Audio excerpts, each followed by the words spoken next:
Hello प्यारे बच्चों, राम राम। और कैसे हैं सब? क्वेश्चन आज का जो हम लोगों का नंबर है, क्वेश्चन नंबर कौन सा है? कल कहां तक लगाया था बच्चा? क्वेश्चन नंबर दूसरे का खा तक लगा था ना, कि गा तक? खा तक लगा था, गा से बताना हमें।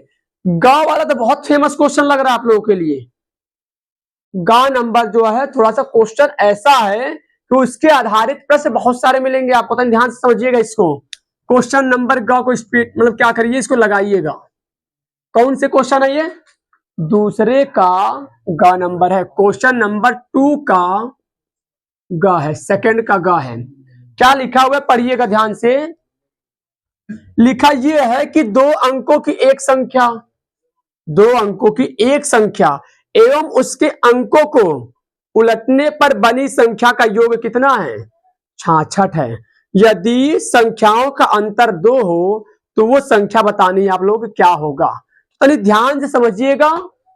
सबसे पहली चीज तो ये कि मानेंगे हम जब भी ऐसा प्रश्न आया करे तो यहां पर लिखा हुआ है कि जब भी उलटने पलटने में जो संख्या आई करे तो समझ जाया करेगा कि इकाई दहाई वाला यहाँ पे रूल लगेगा।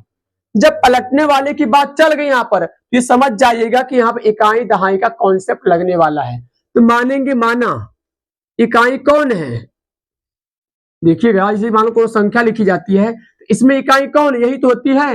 और दहाई कौन है? 2 है। तो दहाई में तो दोनों हो गए, लेकिन इकाई में केवल एक चलता है। तो मान लेते हैं इकाई संख्या कौन है? x है। तो दहाई किसको मान लेते हैं हम? दहाई को हम मान लेते हैं y। दहाई को हम क्या मान लेते हैं? y। इकाई को x और दहाई को मान लेते हैं हम y। अब इसको थोड़ा सा एक रूप में और लिखेंगे। इकाई में तो एक के नंबर होता है, लेकिन दहाई में जब भी बात करेंगे तो इसको बोला गया है दहाई, y को बोला गया दहाई। अगर y को दहाई कह दिए हम लोग तो इसको हम दहाई के रिस्पेक्ट में लिख करके दिखाएंगे।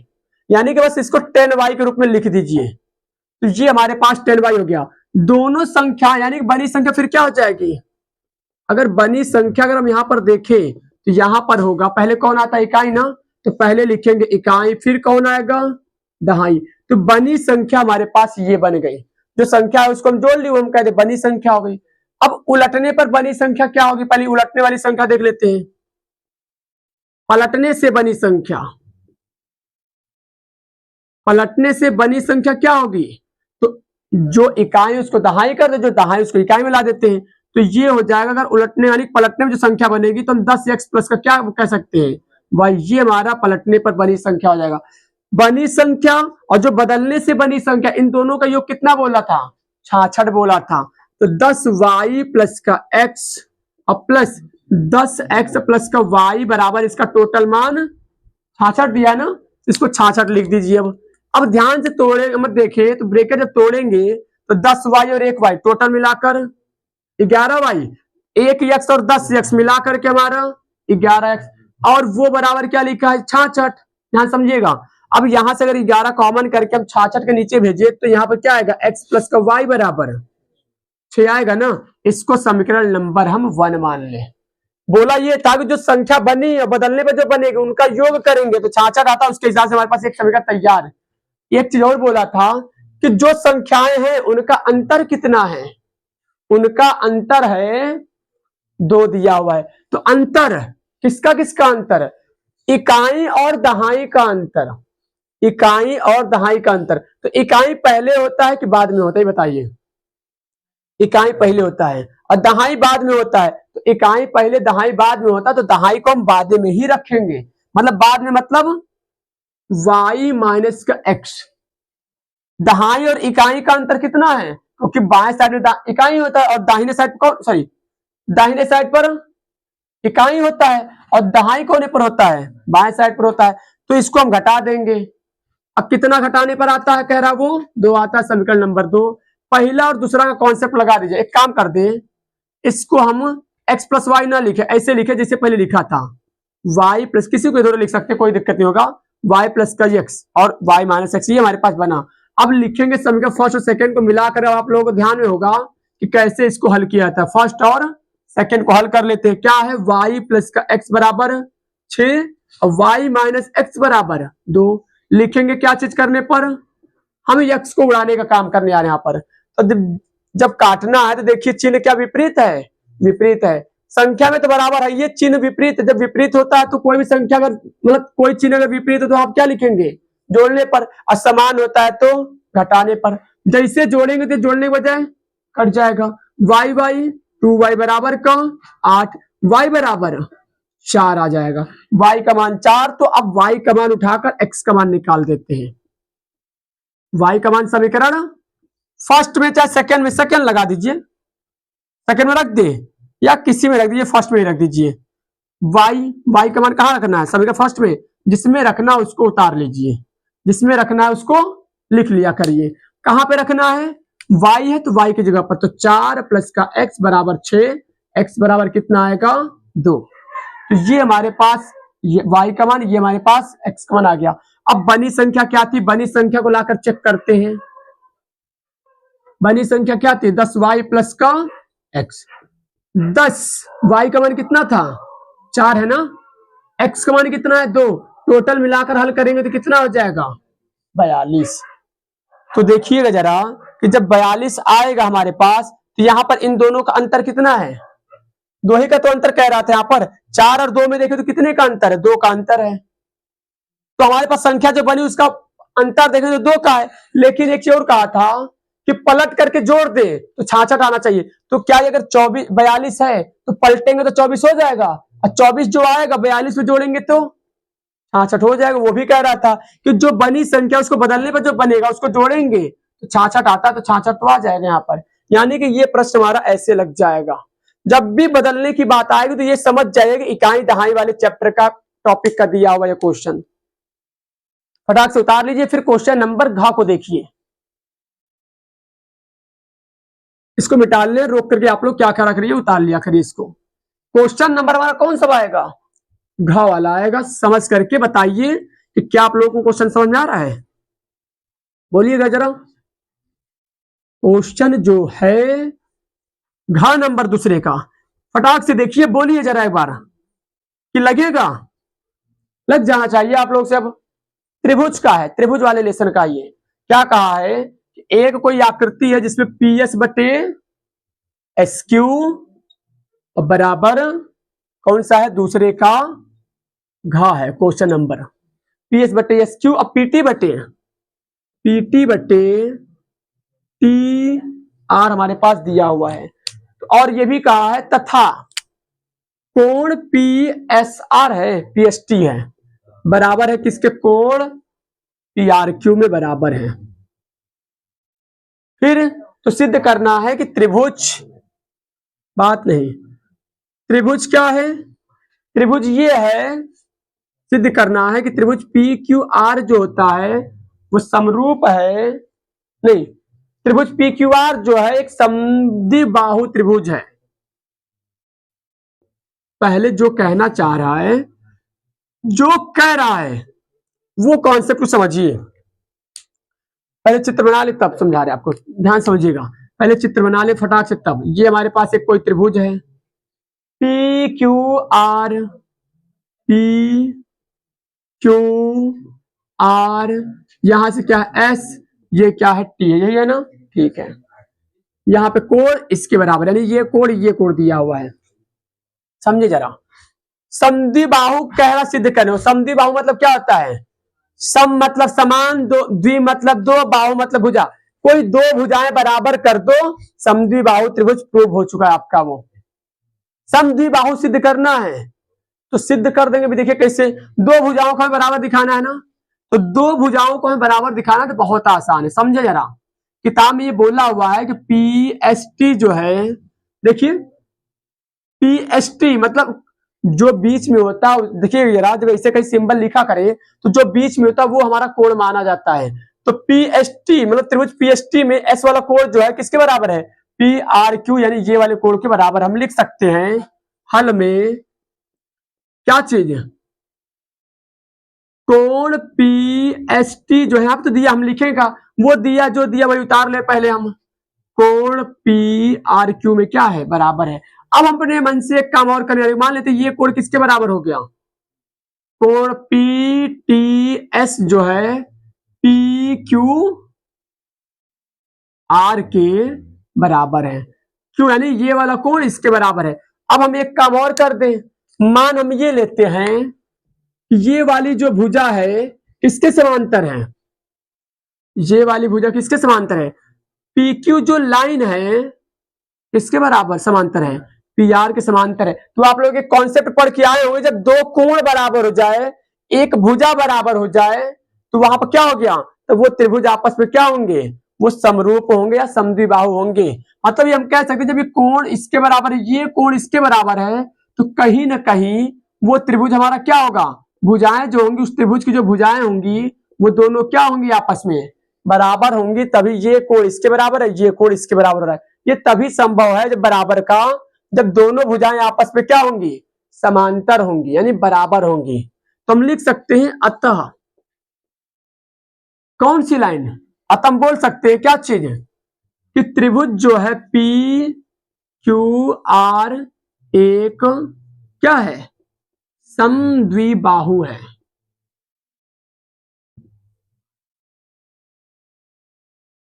ये हमारे पास दिया हुआ है। बस क्या करना था, हमें कोण बराबर दिया था, एक कोण बराबर दिखा दी। अगर जैसे एक कोण बराबर दिखा तो हम ये कह सकते हैं दोनों कोण आपस में सब क्या बराबर है। अब बराबर तभी होते जब भुजाओं की लंबाइयां बराबर होती हैं। तो वही तो कह रहा था समद्विबाहु, यानी दो भुजाओं की भुजाएं, मतलब कि दो भुजाओं की जो दूरी हो क्या है यहाँ पर, समान है यहाँ पर। अब क्वेश्चन नंबर आपका देखा जाए तो कौन सा आएगा, क्वेश्चन नंबर आपका आएगा अंग नंबर, फटाक से उतारिए इसको। क्वेश्चन नंबर अंग को देखा जाए क्या चीज दिया हुआ है।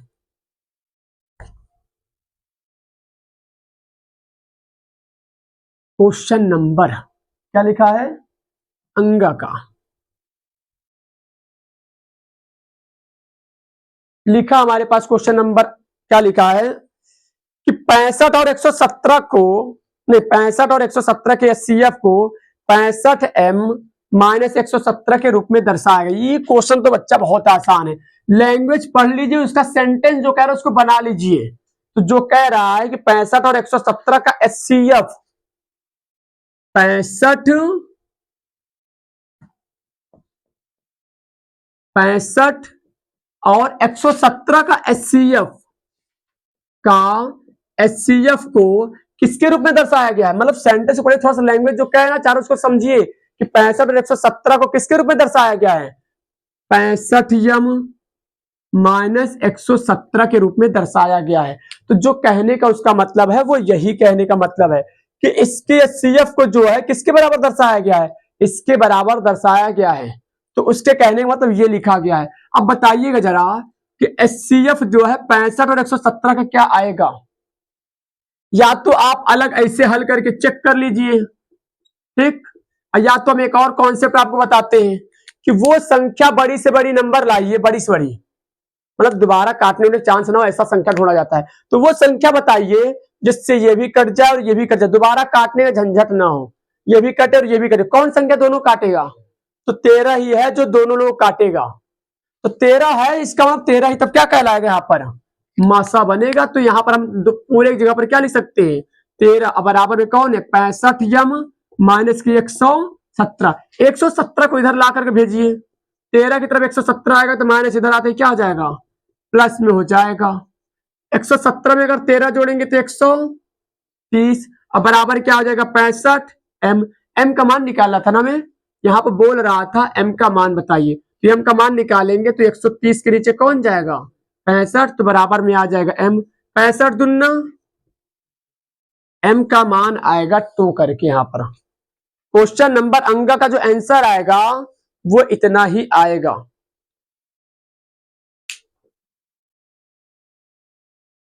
एक चीज और कहा हुआ आपसे, अभाज्य गुणनखंड का इस्तेमाल करके 65 और 117 का लॉसा बता दीजिए, एलसीएम निकाल दीजिए, बस ऐसे गुणनखंड कर दीजिए, इसी को अभाज्य गुणनखंड कहते हैं हम। तो आप लोग जानते होंगे इसको, गुणनखंड आप लोग कर लिया करिएगा इसको तनी।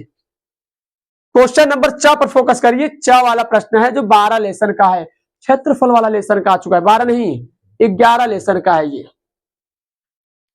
क्षेत्रफल वाले चैप्टर का हमारा क्वेश्चन दिया हुआ है। चलिए इसको मिटा ले हैं कि अब कौन सा आएगा, 6 नंबर आएगा। 6 नंबर लगाने के बाद ये हमारा क्या हो जाएगा, क्वेश्चन नंबर सेकंड कंप्लीट हो जाएगा। फिर आएगा कौन सा, 2 नहीं 2 कह रहे हैं, क्वेश्चन नंबर 3 आएगा। लिखा ये है कि कोई बर्तन एक खोखले अर्धगोले के आकार का, एक कोई बर्तन है जो अर्धगोले के आकार का है। हम पूरा पढ़ ले, पहले क्वेश्चन पढ़ लीजिए। एक कोई बर्तन खोखले अर्धगोले के आकार का है जिसके ऊपर एक खोखला बेलन अध्यारोपित है। अर्धगोले का व्यास कितना, 14 सेंटीमीटर है और इस बर्तन के कुल पात्र की ऊंचाई कितनी है, 13 है। तो बर्तन का आंतरिक पृष्ठ क्षेत्रफल बताना होगा। बच्चा बहुत आसान है, क्षेत्रफल वाला चैप्टर तो बस केवल सूत्र अगर याद हो, इसमें कोई कह दे कि दिक्कत नहीं आने वाला है। बोला ये है कि एक कोई अर्धगोला है, खोखला क्या है, एक कोई खोखला अर्धगोला है जिसका व्यास कितना है, व्यास बोला 14। अगर व्यास 14 तो इसकी त्रिज्या कितनी होती है, व्यास का ही तो आधा होता है ये, यानी कि त्रिज्या है 7 सेंटीमीटर। और इसी अर्धगोले के ऊपर एक बेलन को अध्यारोपित किया गया। बेटा बेलन को ऊपर रखा गया है इसे। अब ये भी बोल दिया इसमें कि इसकी टोटल ऊंचाई क्या है, 13 करके दिया है। तो बताइएगा जरा केवल और केवल बेलन की ऊंचाई कितनी होगी। अगर ये 7 है तो ये भी कितना होगा, 7 ही तो होगा ना। अगर यहां से यहां तक 7 है, ये दूरी अगर हमारी 7 है टोटल में से, तो यहां से यहां तक की दूरी कितनी होगी, 6। तभी तो मिलाकर टोटल हमारा कितना होगा, तभी तो हमारा टोटल मिलाकर के 13 होगा। यहाँ पर कुल मिलाकर 13 कब होगा, जब हम कहते हैं इन दोनों को जोड़ेंगे तब होगा। यानी कि ये ऊंचाई हमारे पास आएगी कितनी, 6 करके आएगा। तो बताइएगा जरा इसमें टोटल कितना पृष्ठ क्षेत्रफल है, ये जो धातु बना है इसमें टोटल कितना क्षेत्रफल है। जो जो चीज दिया पहले उस चीज को लिख दीजिए फटाक से। अर्धगोले की त्रिज्या क्या है, अर्धगोले की जो त्रिज्या है वो 7 सेंटीमीटर है। बेलन की त्रिज्या कितनी है, ऐसे आप लोग पहले लिख लिया करना होगा पेपर जब करना है। तो जब भी किसी का मान निकालना तो पहले उसका मान हम क्या कर देंगे, हम उसका मान हम पहले ऐसे साफ साफ शब्दों में लिख देंगे। लिखने के बाद तब आप लोग कैलकुलेशन लगाना शुरू करेंगे। ये चीज हो गया। हमें पूछ रहा था कुल पृष्ठ का क्षेत्रफल कितना है। तो अगर हम कुल पृष्ठ का अगर क्षेत्रफल निकाले, कुल पृष्ठ क्षेत्रफल तो कैसे निकलेगा, ध्यान से समझिएगा जरा।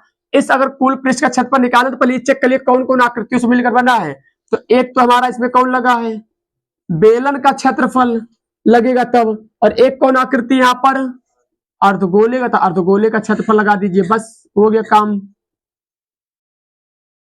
बेलन का क्षेत्रफल का सूत्र, बेलन का वक्र पृष्ठ क्षेत्रफल 2 पाई RH।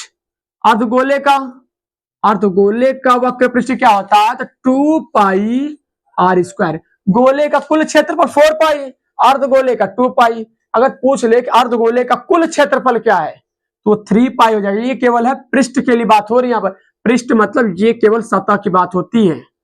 अब इसमें से देखिए कुछ कॉमन आ रहा है, कॉमन कुछ आ रहा है, ध्यान दीजिएगा। कॉमन हम तभी लेंगे जब सबका मान सेम होगा।